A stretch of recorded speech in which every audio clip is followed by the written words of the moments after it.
the golden honey from Colombia that saves lives. In the biodiverse region of Guinea, a chemist, a zoo technician and a biologist convinced indigenous communities to replace coca crop with beehives. A young tree surrounded by white moss in a stretch of savanna near Cerro Padurito, eastern Colombia, Luca Zanetti. Throughout our lives, we all inevitably encounter moments that we want to do over again. For Fabio Perez, this happened in Venezuela, right on the border with Colombia. Perez is in charge of producing some of the finest honey in the world made by tiny, stingless bees no larger than a quarter-inch. The Melapanini tribe cares for the stingless bees, of which there are over 120 species in Colombia. Luca Zanetti. Before telling us about his biggest failure, Perez, a tough-looking guy with a reassuring smile, looks at the surrounding indigenous community of La Ceiba near Puerto Inirida, the capital of Guinea Department in eastern Colombia. To get here, we took an hour-long flight from Bogotá, and then a 45-minute boat ride along the Inirida River. Under the shade of linden trees and magnolias are 195 wooden boxes measuring 10 by 10 inches, 25 by 25 centimeters, painted green and blue. There's a treasure inside, in this part of the Amazon jungle that just a few years ago was covered with coca bushes, the leaf that turned Colombia into the world's biggest cocaine producer. Fabio delicately takes a lid off one of the boxes to show us bees doing what they have been doing since the species first appeared in the Lower Cretaceous period 145 million years ago when the continents separated.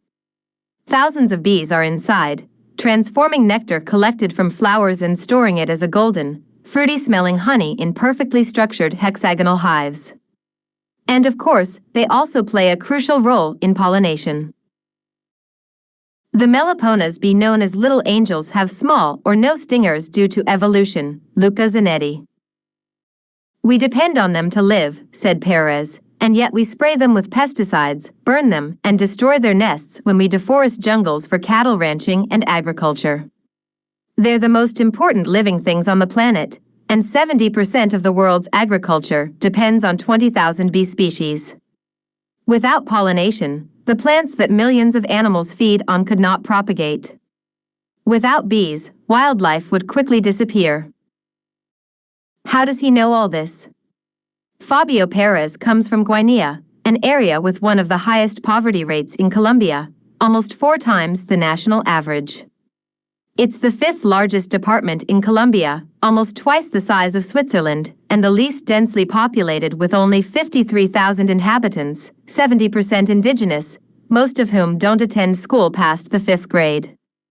They make a living from fishing, occasional handicraft sales, illegal mining, and coca cultivation. Indigenous Piaroa children play in a mango tree, Luca Zanetti. In 2007, Alexandra Torres, a chemistry professor at the University of Pamplona, Spain, and her husband, German zoo technician Wolfgang Hoffmann, a bee specialist, came to La Ceiba with Colombian biologist Fernando Carrillo, the director of the Aroma Verde Foundation for Ecotourism. They had an idea, a sustainable development project that meant teaching indigenous people to raise bees.